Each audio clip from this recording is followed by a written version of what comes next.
오늘 함께 나누실 하나님의 말씀은 요한복음 4장 21절로 26절입니다. 찾으신 후에 한 절씩 교독하도록 하겠습니다. 21절. 예수께서 이르시되 여자여 내 말을 믿으라. 이 산에서도 말고 예루살렘에서도 말고 너희가 아버지께 예배할 때가 이르리라.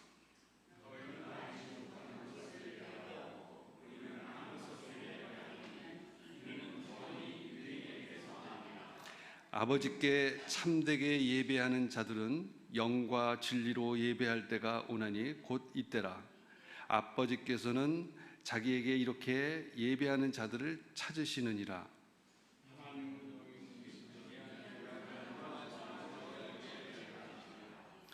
여자가 이르되 메시아 곧 그리스도라 하는 이가 오실 줄을 내가 아노니 그가 오시면 모든 것을 우리에게 알려주시리이다. 그래서 이르시되 네게 말한 그라 하시니라. 구본호 목사님께서 찾으시는 한 사람이라는 제목으로 말씀 전해주시겠습니다.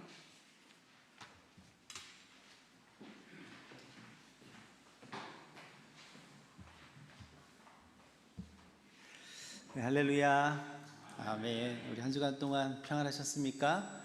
네, 한 주간 동안 또 모두 다 너무 수고하시고 또 애쓰셨습니다. 오늘은 요한복음 4장의 말씀으로 우리가 함께 좀 예배에 대해서, 또 예배자에 대해서, 그리고 우리는 누구인가에 대해서 같이 좀 은혜를 나눠보았으면 좋겠습니다. 요한복음 4장은 우리가 잘 아는 예수님과 사마리아 여인의 대화의 이야기들이 이렇게 그 앞부분에 잘 나와 있습니다. 4장 앞부분을 보면 예수님께서 이제 예루살렘에서 유명해지신 거예요. 그래서 너무 많이 주목을 받으시니까 일부러 이제 피해서 고향이 있는 갈릴리로 이제 가시려고 이제 이동하시게 되었다라는 것으로 이제 4장이 그렇게 시작이 되고 있습니다. 그런데 여러분 이제 성지순례들 다녀오셨 분들 계신가요? 많이 계신가요? 예. 성지순례는 평생에 한 번은 꼭 이제 하시면 너무너무 좋습니다. 그 이스라엘이 이제 위에서 아래로 이렇게 길지 않습니까? 그래서 이스라엘은 윗부분이 이제 갈릴리 호수가 있는 갈릴리 지역이 있고요. 밑에 예루살렘이 있는 유다 지역이 있습니다. 그런데 이 중간이 바로 뭐냐면 사마리아 지역이에요. 근데 우리가 지금 남한과 북한이 분단되어 있듯이 바로 이 예루살렘 위에 일종의 휴전선이 이제 옛날에 그어진 겁니다. 그리고 북이스라엘, 남유다가 있었는데 북이스라엘이 먼저 망해버렸어요. 먼저 망해버렸고 나중에 남유다가 나중에 이제 바벨론한테 망하죠. 그런데 이 성경을 보시면 하나님께서 북이스라엘은 그렇게 인정하지 않으셨습니다. 그래서 다윗의 그 가문, 원래의 왕조는 남유다에 있었거든요. 그리고 실제로 북이스라엘이 멸망하고 북이스라엘이 10지파, 남유다가 2지파였는데 북이스라엘에 있었던 대부분의 사람들은 다 흩어지거나 또 외지인들이 그곳에 와서 이제 살게 되거나 그리고 서로 이제 이제 통혼을 하게 되면서 민족과 민족이 이제 막 피가 섞이게 되는 거죠.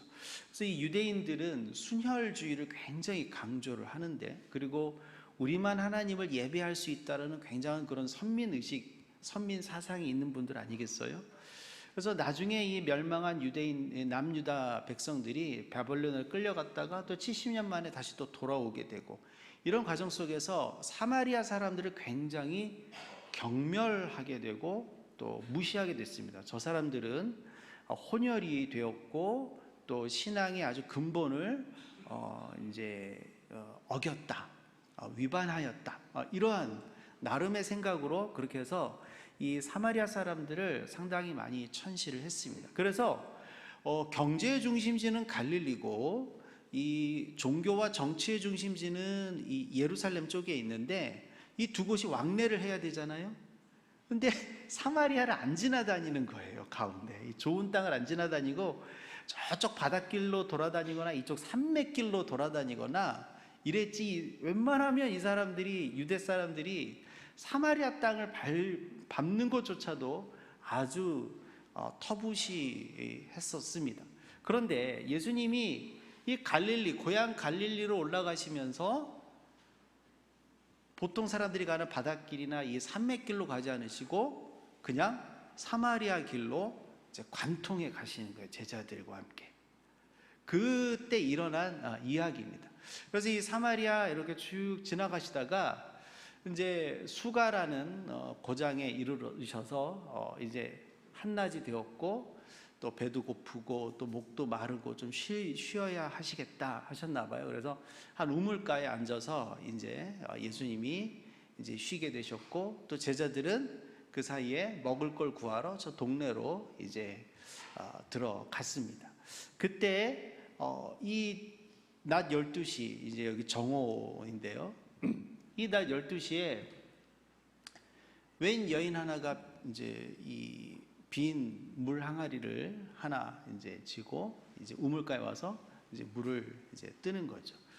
그 여인을 예수님께서 이렇게 물끄러미 보시다가 저한테 물 한 모금만 주실 수 있겠습니까? 이렇게 이제 여인에게 부탁을 요청을 했습니다. 그런데 그 예수님의 낯선 사내, 유대인 사내의 그 부탁을 들은 이 사마리아 여인은 상당히 의아해하고 놀랬습니다. 왜냐? 일단 유대인들은 사마리아 사람들한테 말을 걸지 않아요.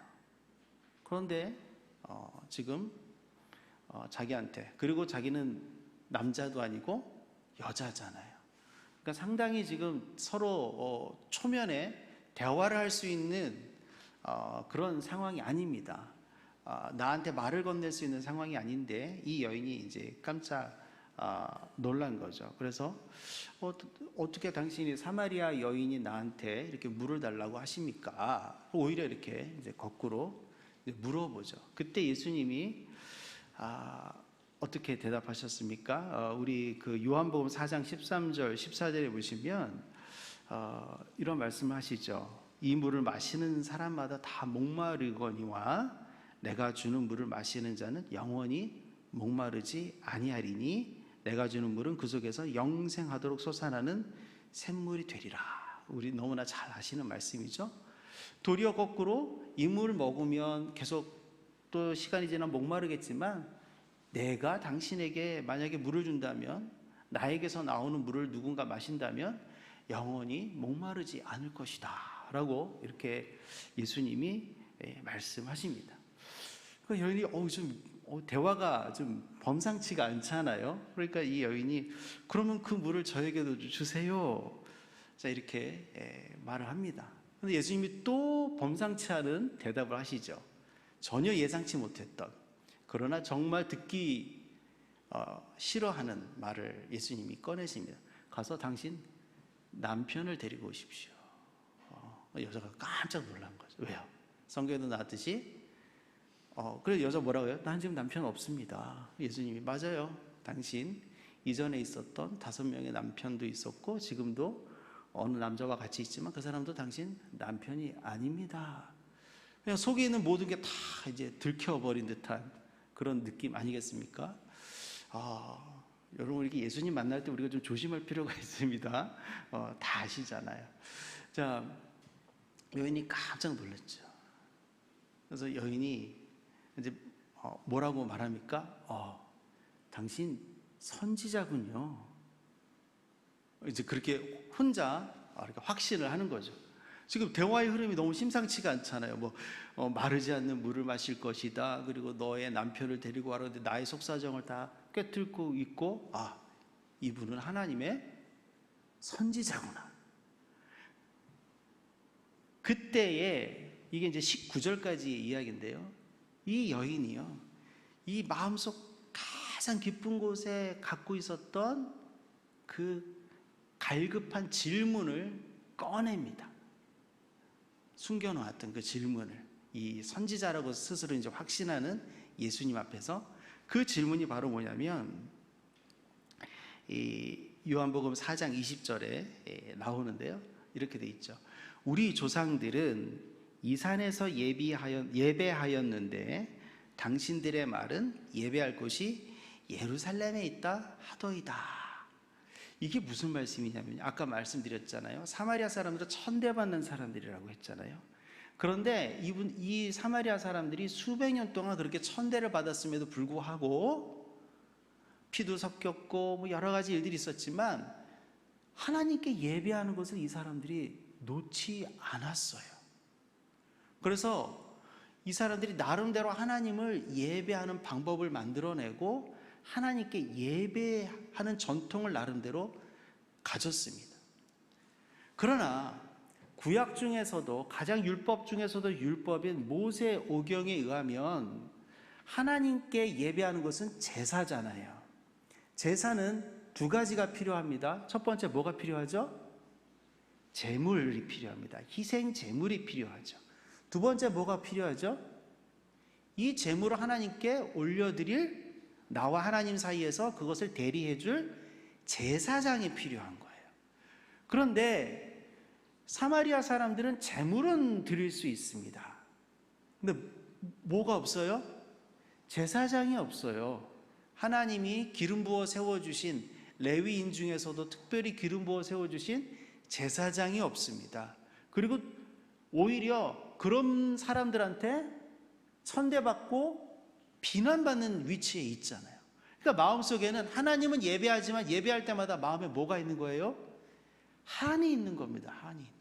그리고 이 유대인들에게 이 제사에 대해서 나중에 어떤 전통이 생기냐면 하나님이 꼭 큰 절기마다 이 어른이 된 남자들은 나한테 와서 제사를 드리고 나한테 보여야 한다라고 하나님이 이제 말씀하셨잖아요. 그래서 이 유월절이나 또 이 장막절, 초막절 같은 때에는 전국에서 많은 사람들이 성전이 있는 이 예루살렘에 모여서 성전에서 하나님께 꼭 제사를 드리는 것을 굉장히 중요하게 여겼습니다. 그런데 사마리아 사람들은 그 예루살렘 성전에 갈 수가 없는 거예요. 정통 유대인들, 피가 섞이지 않은 유대인들만 제단 앞에서 제사장과 함께 제물을 드릴 수 있는 겁니다. 그러니까 성전은 제일 바깥에 여인의 뜰, 이방인의 뜰이 있고 거기는 제사 드리는 곳이 아닙니다. 그 안에 들어가서 제사 드리는 성소가 따로 있잖아요. 거기는 유대인들만, 남성 유대인들만 들어갈 수 있어요. 그러니까 이 사람들이 수백 년 동안 조상 대대로 하나님께 예배를 드리긴 드리지만 어떤 한이 있는 것입니까? 예루살렘에 가서 예루살렘 성전에서 정말 제사다운 제사를 드릴 수 없다는 한이 있는 거예요. 그래서 여기서 말한 이 산은 그리심산입니다. 그리심산. 그들이 따로 그곳에 모여서 하나님께 제사하고 자신들의 방법으로 예배를 드렸을 뿐인 거예요. 한쪽에서는 한을 갖고 아쉬움을 갖고. 그런데 이 여인이 지금 예수님을 선지자로 지금 본 거잖아요. 선지자를 그 당시에도 만나기가 쉽지 않았겠죠. 그러니까 이 마음 깊은 곳에서 있는 그 질문들과 의문들을 꺼내는 것입니다. 우리 조상들은 이 산에서 예배하였는데 여기에서밖에 예배할 수 없는데 당신들 유대인들은 예배할 곳이 예루살렘에 있다 하더이다. 예수님께서 이 말씀을 들으시고 뭔가를 이 선지자의 예수님한테 대답을 얻고 싶어서 물어본 거잖아요. 예수님께서 이 말을 들으시고 어떻게 대답하셨는가? 그것이 21절에 나오는데요. 너무나 중요한 내용입니다. 우리 21절 말씀 한번 같이 읽어보도록 하겠습니다. 그런데 예수께서 이르시되 여자여 내 말을 믿으라. 이 산에서도 말고 예루살렘에서도 말고 너희가 아버지께 예배할 때가 이르리라.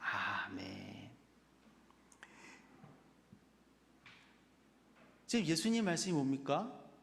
잘 들어보세요. 이 산, 지금 여기 당신들이 드리는 그리심산, 이 산에서도 말고 예루살렘에서도 말고, 즉 당신들이 그렇게 갈망하고 원했던 장소가 중요한 것이 아니라 무엇이 중요합니까?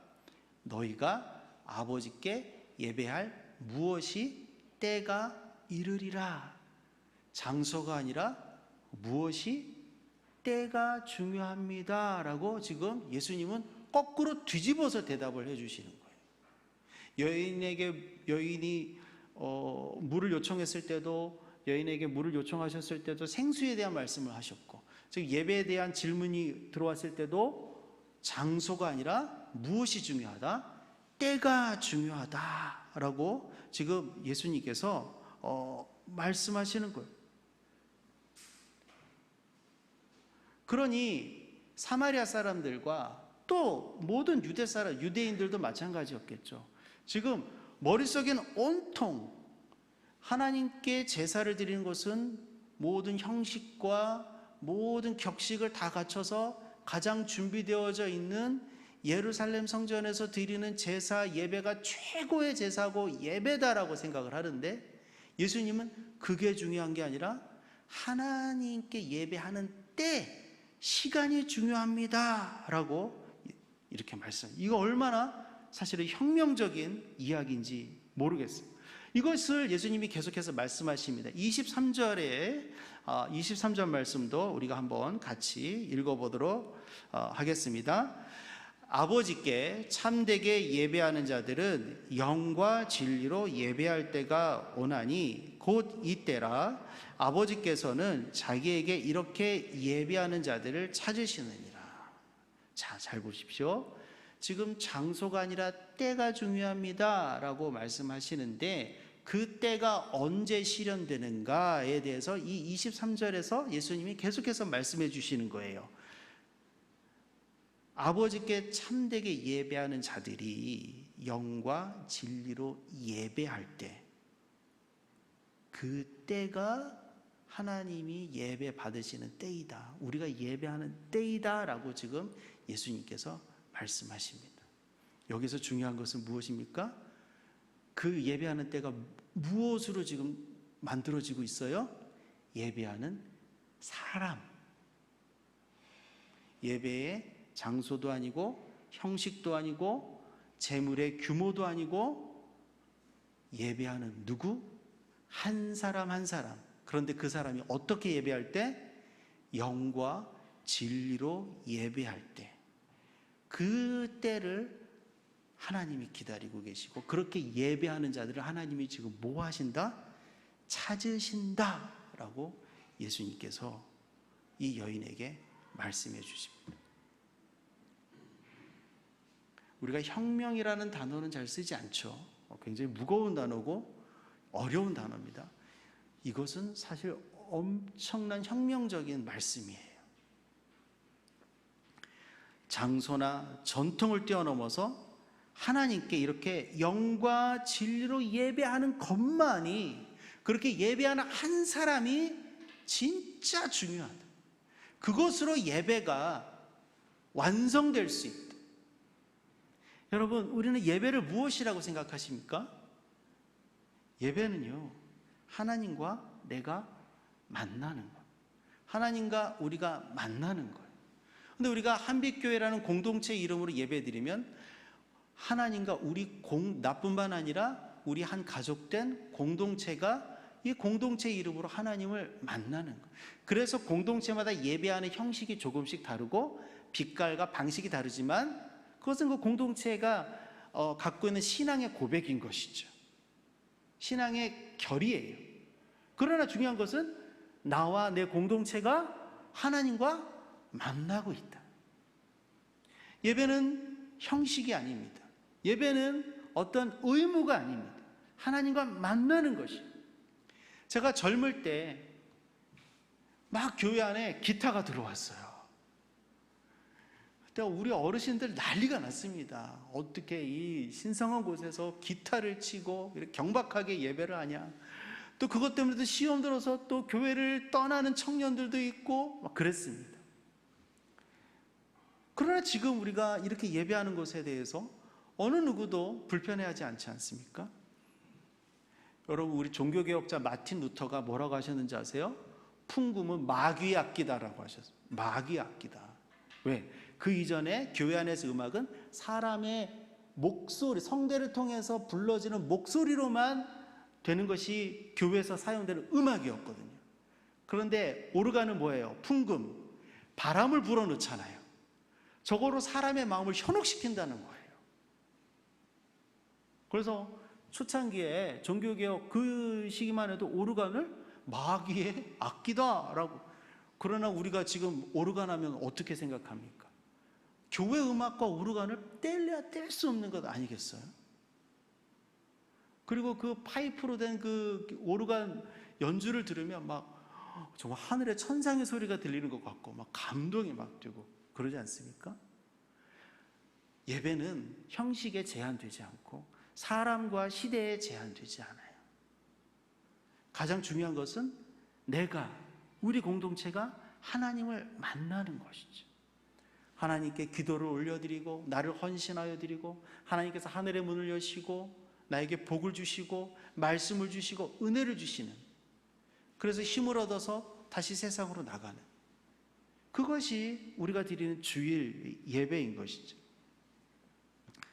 그때에 하나님이, 예수님의 이 말씀을 통해서 우리가 알 수 있는 것은, 하나님이 가장 원하시는 것은 예배하는 한 사람 한 사람, 영과 진리로 예배하는 한 사람 한 사람이 하나님이 원하시고 찾으신다.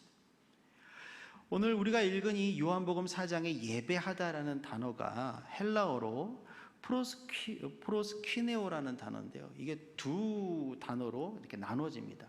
헬라어에서 프로라는 뜻은요, 뭐뭐 앞에서, 뭐뭐 전에라는 뜻이 있습니다. 영어에 이제 프리 단어가 여기서 나왔죠. 프로스, 누구 앞에서. 스키네오는 키스하다라는 뜻이, 입맞추다라는 뜻이에요. 그러니까 누구 앞에서 입맞추는 겁니다. 그래서 이 단어의 원래 뜻은 어떤 권위자나 절대자 앞에 나아가서 그분에게 입맞추는 것이 아니라 그분 앞에서 완전히 엎드려서 내 입을 그 땅에 입맞추는 행위, 이것이 이들이 생각했던 예배의 행위, 예배의 모습이었어요. 프로스키네요. 그러니까 내 존재 전체를 걸고 지금 하나님 앞에 나가고 절대자 앞에 나가는, 그것이 예배였습니다.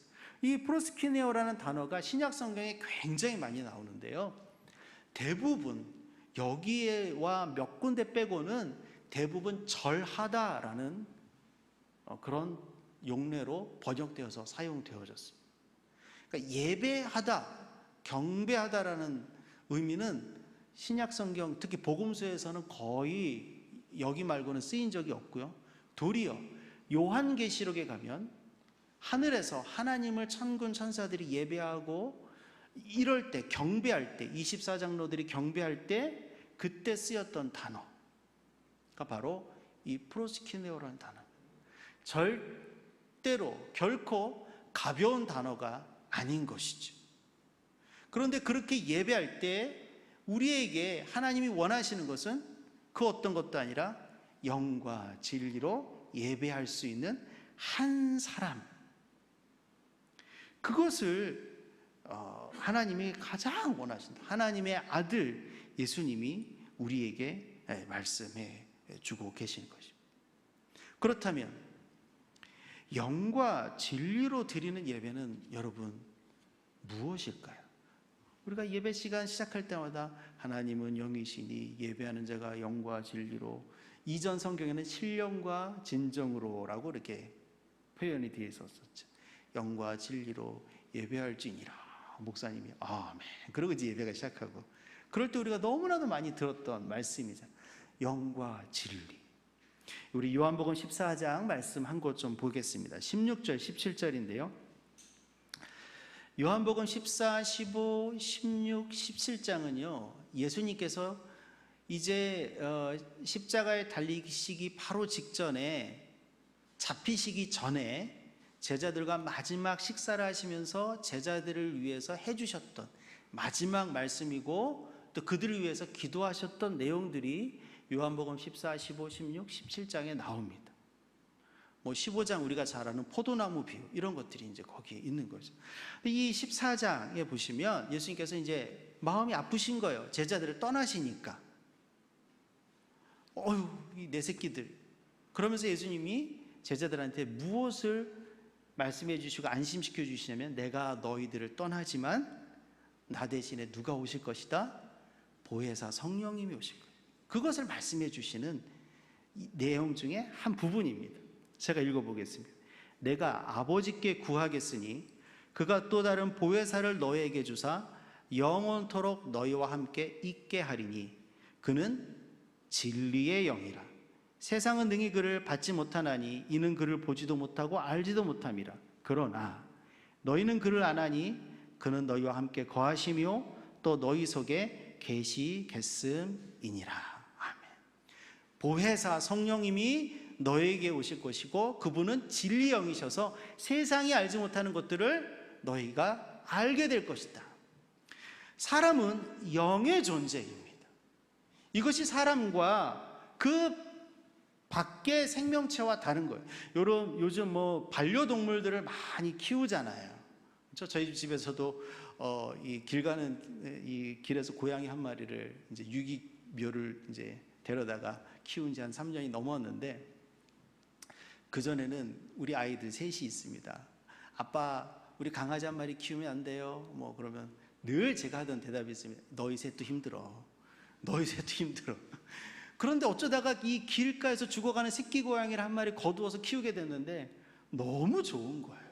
너무 좋은 거예요. 그래서 요즘 이 반려견, 반려묘 이런 이 반려동물들을 키우는 가정들이 굉장히 많지 않습니까? 그러나 그들은 예배하지 못합니다. 아무리 보면은 기분이 좋고 마음이 흐뭇해지고 위로가 되어도 그 강아지, 그 고양이들은 하나님께 예배하지 못해요. 왜? 영이 없어요. 영은 오직 우리 사람에게만 있는 것입니다.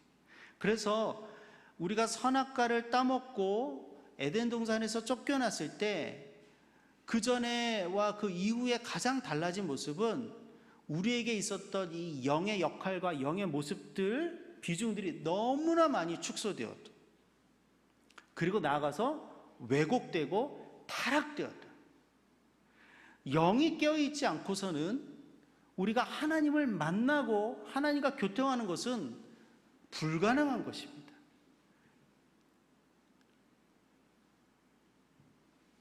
그 하나님이 영이시기 때문에 우리에게 생기를 불어 넣어 주셨잖아요. 그래서 죽어가는 우리의 영, 죽은 우리의 영을 살리고자 누가? 하나님의 아들 예수님이 오셔서 죄와 죽음의 사슬에서 우리를 끊어내시고 죽을 수밖에 없었던 우리의 영혼을 되살리신 거죠. 아멘. 그것을 위해서 지금 또 누가 오시는 거예요? 보혜사 성령님이 오시는 거예요.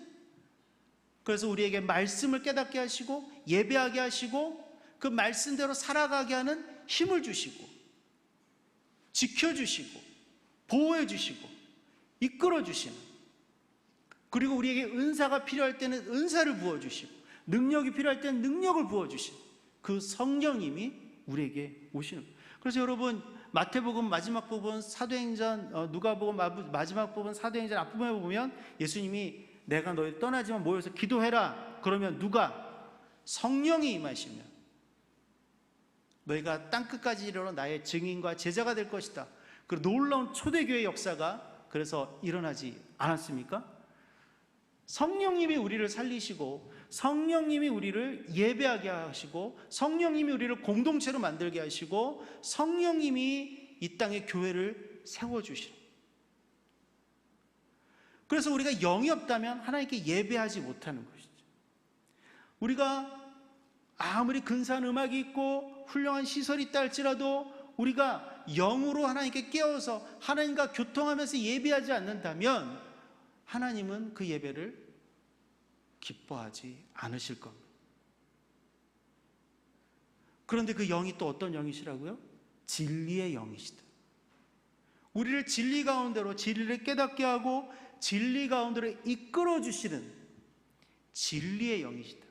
사람이 진리 안에 거할 수 있고 진리 안에 거하지 않는 것은 굉장한 차이가 있는 것입니다. 예수를 그리스도로 고백한 우리는, 주의 영이 우리 안에 머무시는 우리는 우리 안에 무엇이 있는 것입니까? 진리가 있는 것. 진리가 너희를 자유케 하리라. 우리는 그 진리를 성경 말씀을 통해서도 깨달아 나갈 수 있고, 이 공동체 생활을 통해서도 깨달아 나갈 수 있고, 예배하는 이 시간에 우리가 이 모든 오감을 통해서 하나님의 진리를 접할 수가 있는 거죠. 영과 진리가 아니고서는 우리가 하나님 앞에 나아갈 수가 없는 것입니다. 하나님은 그 영과 진리로 예배하는 한 사람, 한 사람을 하나님이 찾으십니다.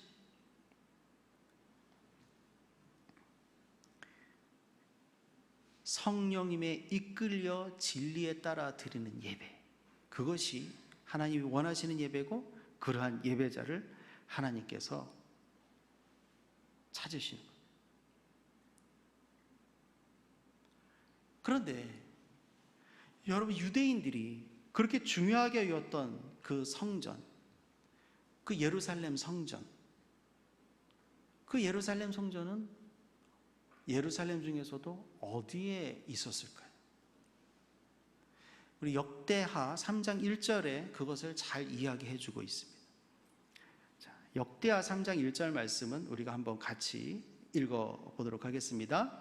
솔로몬이 예루살렘 모리아산에 여호와의 전 건축하기를 시작하니 그곳은 전에 여호와께서 그의 아버지 다윗에게 나타나신 곳이요 여부스 사람 오르난의 타작마당에 다윗이 정한 곳이라. 아멘. 자, 솔로몬이 지금 예루살렘 성전을 세우는데 그곳이 어떤 곳이라고 두 번에 걸쳐서 설명하고 있습니다. 첫 번째 설명은 그곳이 어디다? 모리아산. 두 번째는 다윗이 하나님께 제사 드렸던 오르난의 타작마당.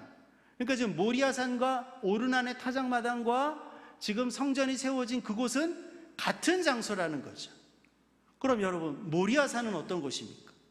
우리 창세기 22장 아브라함이 이삭을 하나님께 바쳤던 그 사건이 기록되어 있는 22장 2절에 보면 네가 너의 사랑하는 독자 이삭을 데리고 어디로 가라? 모리아 땅으로 가라 라고 하나님께서 분명하게 지목하여서 말씀하셨습니다. 자, 그 땅으로 갈 때에 하인들과 이삭이 물어보는 거, 아버지 우리가 지금 뭐 하는 거예요? 그러니까 아브라함이 뭐라고 대답했습니까? 가서 예배할 것이다. 5절에 나오지. 그리고 우리가 아는 그런 사건들이 있었습니다. 하나님은 이삭을 받으시려고 했던 것이 아니라 아브라함의 전적인 순종과 헌신, 사랑하는 독자 외아들 이삭까지도 하나님께 드릴 수 있는 그 마음을, 믿음을 하나님께서 보신 거잖아요. 그래서 그 일들이 지난 다음에 우리 22장 14절은 이렇게 기록하고 있네요. 아브라함이 그 땅 이름을 여호와 이레라 하였으므로 오늘날까지 사람들이 이르기를 여호와의 산에서 준비되리라 하더라. 그래서 아브라함이 하나님께서 이 염소를 예비하셨군요. 그래서 여호와 이레라고 고백하고, 그 이후의 사람들은 그것을 무엇이라 불렀다? 여호와의 산이라 불렀다. 그것이 모리아 산이죠. 성경 안에 참 많은 예배들이 있지만 정말 인상 깊은 예배, 이것에 대해서 나중에 기회가 있으면 더 우리가 함께 같이 은혜를 나눠보았으면 좋겠는데요. 자, 이 여호와 산, 또 오르난의 타작마당은 무엇일까요? 다윗이 40년 제위를 했습니다. 참 잘했잖아요. 근데 끝판에 가서 초창기 한번 왕 재위 기간 초기 한번 실수했었습니다. 밧세바를 범한 사건. 그다음에 마지막에 또 실수를 한번 해요. 뭘 했죠? 인구 조사를 하고 싶었습니다. 인구 조사. 인구 조사라는 게 그게 왜 잘못된 건가요? 40년 동안 지금 다 누가 해주신 거예요? 하나님이 해주셨잖아요. 그걸 끝까지 하나님께 감사합니다. 그러면 되는데, 내가 이루어 놓은 치적을 인간적인 방법으로 한번 측정해보고 싶은 마음이 올라온 거예요. 그래서 성경에 보면 사단이 충동질했다라고 이야기하고 있습니다. 그래서 모든 사람들이 다 말리는데 인구조사를 강행했잖아요. 하나님이 기뻐하지 않으셨죠. 선지자를 보내셔서 내가 이거 너무 기뻐하지 않는다. 3가지 벌 중에 하나를 선택할 것을 하나님이 제안을 하시잖아요. 3년 기근, 3달 동안 전쟁 속에서 적군에게 쫓겨다니는 3달, 그 다음에 3일 동안의 전염병. 다윗이 내가 사람의 손에 당한 이 벌을 받느니 직접적인 하나님의 손에 벌을 받겠습니다 하고 3일 동안의 전염병을 택하죠. 그래서 전염병이 도는데 예루살렘 이외의 지역 저 지방에서부터 전염병이 도는데 불과 이틀 만에 7만 명이 죽었다. 7만 명이 죽었다. 여러분 우리가 코로나로 이 어마어마한 일들을 겪으면서 막 온 나라가 정말 절망의 늪에 한 빠졌었잖아요. 근데 불과 하루 이틀 사이에 전염병으로 7만 명이 죽었다. 여러분 다윗의 마음이 어땠을까요? 이미 늦었잖아요. 그런데 그 전염병을 돌게 하는 죽음의 천사가 이제 예루살렘 문턱까지 온 거예요. 그것을 다윗이 봤습니다. 더는 안 되겠다. 더는 안 되겠다. 그가 왕궁에 있지 않고 맨발로 뛰어나갔습니다. 맨발로 뛰어나가서 그 예루살렘 성 바로 앞에 있는 죽음의 천사가 서 있는 그곳 앞에 가서 엎드려 무릎 꿇었는데 그것이 누구의 마당? 타작마당?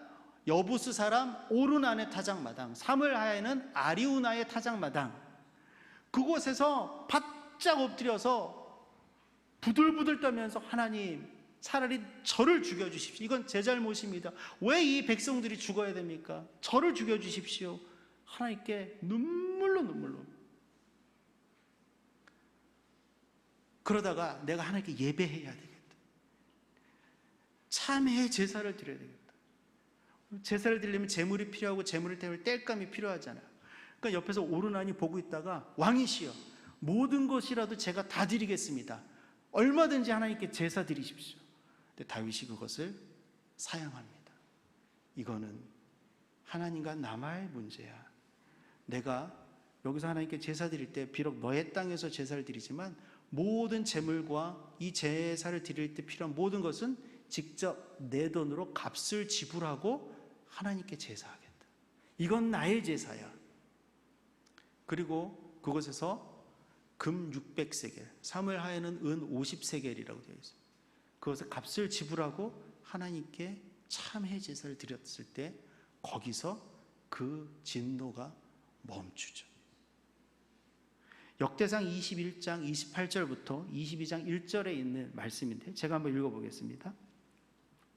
이때 다윗이 여호와께서 여부스 사람 오르난의 타작마당에서 응답하심을 보고 거기서 제사를 드렸으니 옛적에 모세가 광야에서 지은 여호와의 성막과 번제단이 그때의 기브온 산당에 있었으나 다윗이 여호와의 천사의 칼을 두려워하여 감히 그 앞에 가서 하나님께 묻지 못하더라.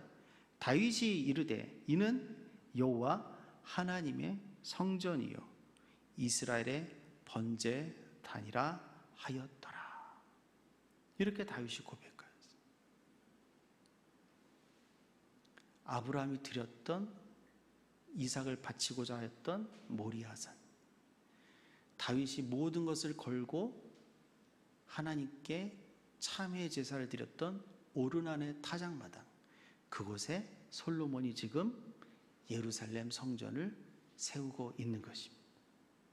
솔로몬이 보기에는 당시에 이스라엘 사람들이 보기에는 하나님께 예배할 가장 최적의 곳이 여기밖에 없는 거예요. 그러나 그 장소보다 더 중요한 것은 아브라함의 그 제사, 다윗의 그 제사였죠. 그곳에 예루살렘 성전이 세워졌지만 그 예루살렘 성전의 규모나 제사의 형식과 어떤 이런 것이 중요한 것이 아니라 그곳에 예루살렘 성전이 세워질 수밖에 없을 수밖에 없게 했던 다윗과 아브라함과 수많은 사람들의 그 제사, 예배, 영과 진리로 하나님 앞에 나갔던 그 예배, 하나님이 기억하고 계시는 거죠. 그래서 예수님이 이 산에서도 말고 저 산에서도 말고 하나님께 예배할 때가 와야 한다. 그것은 영과 진리로 예배하는 사람이 서는 때다라고 말씀해 주시는 겁니다. 여러분, 이것이 하나님이 원하시고 또 예수님이 원하시는 예배이자 제사예요. 그런데 예수님은 이것을 말씀으로만 그치지 않으셨습니다. 우리 요한복음 19장 17절 말씀도 한번 보겠습니다. 그들이 예수를 맡음에 예수께서 자기의 십자가를 지시고 해골, 히브리 말로 골고다이라 하는 곳에 나가시니, 예수님이 우리가 잘 아시다시피 십자가에 달리신 그 언덕이 골고다 언덕, 그 골고다의 뜻은 해골이라는 뜻입니다. 왜 그곳 이름이 해골일까? 여러분 궁금해 본 적 없으세요? 거기서 사람들이 죽었기 때문에 그곳 이름이 해골이었을까요? 이 예루살렘 성전이 있는 그 모리아산, 시온산이죠. 바로 옆에 조그만 동산이 있는데 그 동산이 이름이 이 골고다 언덕인 거예요. 그런데 멀리서 보면 해골처럼 생겼어요. 해골처럼. 이 산 중턱에 구멍이 두 개가 움푹 패여 있는 거예요. 그 구멍이 왜 패였냐? 솔로몬이 그리고 이후에 스룹바벨 때 또 헤롯 때 이 예루살렘 성전을 지을 때 흙이 필요하고 돌이 필요하잖아요. 거기서 흙과 돌을 채굴에다가 이 기초를 놓고 그 위에 예루살렘 성전을 올린 거예요. 그래서 나중에 보니까 성전은 올라갔고 성전에서 오히려 저쪽 반대편의 언덕을 보니까 해골처럼 생겼네. 그러면서 붙여준 이름이 골고다입니다. 이 산은, 이 자그마한 동산은 예루살렘 성전이 세워지기 위해서 나름 희생한 동산입니다. 희생한 언덕인 거예요. 예수님께서 그곳에서 십자가에 달리셔서 우리를 위하여 몸이 찢기시고 피가 흘리시고 돌아가셨어요. 모든 것을 다 주시는 희생을 하셨습니다. 예배 중에 가장 크고 가장 위대한 예배, 십자가 위에서 드렸던 예수님의 예배. 예수님은 단순히 말씀으로만 영과 진리로 예배하는 것이 아니야, 예배해야 돼가 아니라 그것을 가장 몸소 손수 보여주시고 실천하신 그 예배자이셨습니다. 예수님의 희생과 이 부활이 없으면 우리가 어떻게 하나님께 예배할 수 있겠습니까? 우리가 어떻게 저 문턱을 넘어서 이곳에 와서 예배를 할 수 있겠어요? 불가능한 일 아니겠습니까? 오직 예수님의 십자가와 부활을 통해서만 우리가 하나님께 영과 진리로 예배드릴 수 있는 참 길이 열렸습니다. 아멘. 그래서 이것을 히브리서 기자가 잘 말해주고 있어요. 히브리서 7장 26절 27절은 이렇게 말하고 있네요. 이러한 대제사장은 우리에게 합당하니, 여기서 대제사장은 누굴까요? 예수님이시죠. 이러한 대제사장은 우리에게 합당하나니 거룩하고 악이 없고 더러움이 없고 죄인에게서 떠나 계시고 하늘보다 높이 되시니라. 그는 저 대제사장들이 먼저 자기 죄를 위하고 다음에 백성의 죄를 위하여 날마다 제사 드리는 것과 같이 할 필요가 없으니 이는 그가 단번에 자기를 드려 이루셨음이니라. 아멘. 그래서 사람들이 이것을 영단번의 제사라고 합니다. 영원한 딱 한 번의 제사, 영단번의 제사라고 이야기를 합니다. 예수님은 이 영단번의 제사를 통해 십자가의 죽음과 부활을 통해서 우리가 하나님 앞에 나아갈 수 있는 길을 열어주셨고 그 길을 걸어갈 수 있는 용기, 담력을 주셨습니다. 히브리서 10장 19절 22절은 계속해서 이렇게 이야기하네요. 그러므로 형제들아 우리가 예수의 피를 힘입어 성소에 들어갈 담력을 얻었나니. 마지막 22절에 보시면 우리가 마음의 뿌림을 받아 악한 양심으로부터 벗어나 그 몸은 맑은 물로 씻음을 받았으니 참 마음과 온전한 믿음으로 하나님께 나아가자. 참 마음과 온전한 믿음, 이것이 제가 보았을 때는 영과 진리의 또 다른 표현이 아닐까.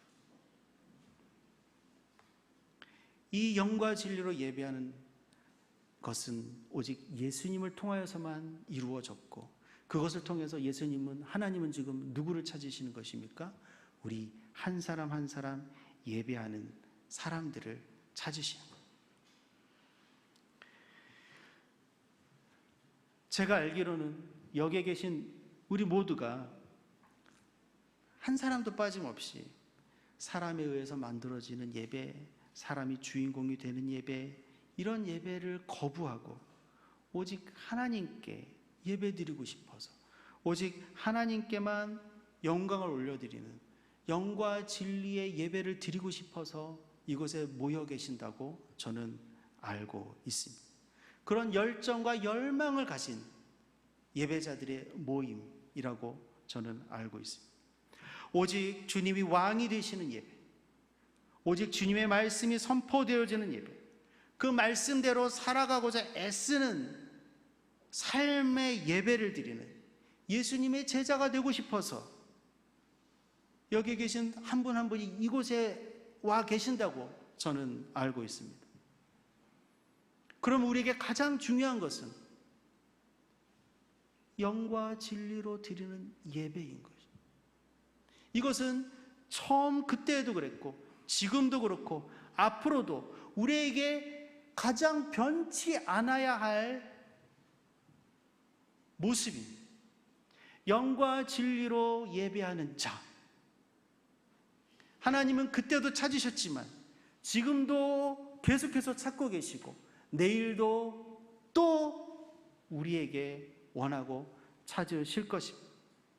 바라고 원하옵기는 우리 모두가 주님 앞에 서는 그날까지 단 한순간도 빠짐없이 하나님 앞에 영과 진리로 예배하는 하나님이 찾으시는 그 한 사람 한 사람이 되어 나가기를 함께 소망합니다.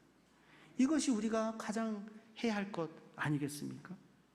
그런 한 사람 한 사람의 예배자를 통해서 하나님이 공동체를 통하여 꿈꾸게 하셨던 하나님의 꿈이 하나하나 더 이루어져 나갈 것이고 하나님이 영광을 받으실 것이고 하나님의 이름이 높여질 것입니다. 그 시작은 영과 진리로 드리는 예배, 예배자 한 사람 한 사람이죠. 우리 항상 주일 예배 드릴 때 처음에 같이 찬양하고 고백하는 찬양이 있습니다. 주를 위한 이곳에. 제가 가사를 한번 읽어드릴까요? 주를 위한 이곳에 예배하는 자들 중에 그가 찾는 이 없어 주님께서 슬퍼하시네. 주님이 찾으시는 그 한 사람, 그 예배자, 내가 그 사람 되길 간절히 주께 예배하네. 주 은혜로 이곳에 서 있네. 주 임재에 엎드려 절하네. 그 어느 것도 난 필요 없네. 주님만 경배해. 우리 찬양 한번 같이 부를까요? 오늘 이 예수님께서 요한복음에서 말씀하신 그 말씀과 이 가사를 생각하시면서 주를 위한 이곳에 예배하는 자들 중에 그가 찾는 이 없어 그가 찾는 이 없어 주님께서 슬퍼하시네. 주님께서 슬퍼하시네. 주님께서 찾으시는 그 한 사람, 주님이 찾으시는 그 한 사람, 그 예배자, 그 예배자, 내가 그 사람 되기, 내가 그 사람 되기 간절히 주께 예배하네. 간절히 주께 기도하네. 주 은혜로 이곳에서 주임제에 엎드려 절하네. 엎드려 절하네. 그 어느 것도 난 필요 없네. 난 필요 없네. 주님만 예배해. 주은혜로 이곳에 서 있습니다. 이곳에 서 임재 있네. 앞에 주임제에 내가 엎드려 절합니다. 엎드려 이것이 절하네. 나의 예배입니다. 그 어느 것도 난 필요 없네. 주님만 경배해. 우리 한번 같이 기도할까요? 우리 한번 같이 기도하겠습니다. 주님, 우리 같이 기도하겠습니다. 주님, 이것이 제가 드릴 예배입니다. 주님, 이 시간 내가 자랑하지 않겠습니다. 나의 신앙의 연조를 자랑하지 않겠습니다. 신앙의 방식과 경험을 자랑하지 않겠습니다. 지금 내가 영과 진리로 예배하는 것, 우리가 그렇게 예배하는 것, 그것이 정말 그것이 중요한 것이요. 앞으로 그렇게 살아가겠습니다. 우리 한번 같이 기도하겠습니다. 주님 감사합니다.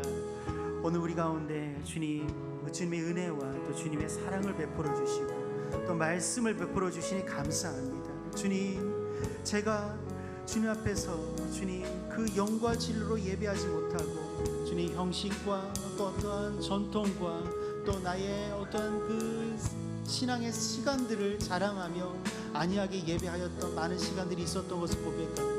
주님께서 나를 예배자를 세워주셨던 그 첫 시간을 어느덧 망각하고 또 잊고 주님 습관적으로 또 종교적으로 드렸던 그 예배들이 내 안에 너무나도 많았던 것을 고백합니다. 주님, 이 시간 나에게 다시 한번 깨닫게 하시고 알게 하시니 감사합니다. 주님 앞에 영과 진리로 예배하는 참된 예배자가 되게 하여 주시옵소서. 주의 성령을 나에게 부어주시옵소서.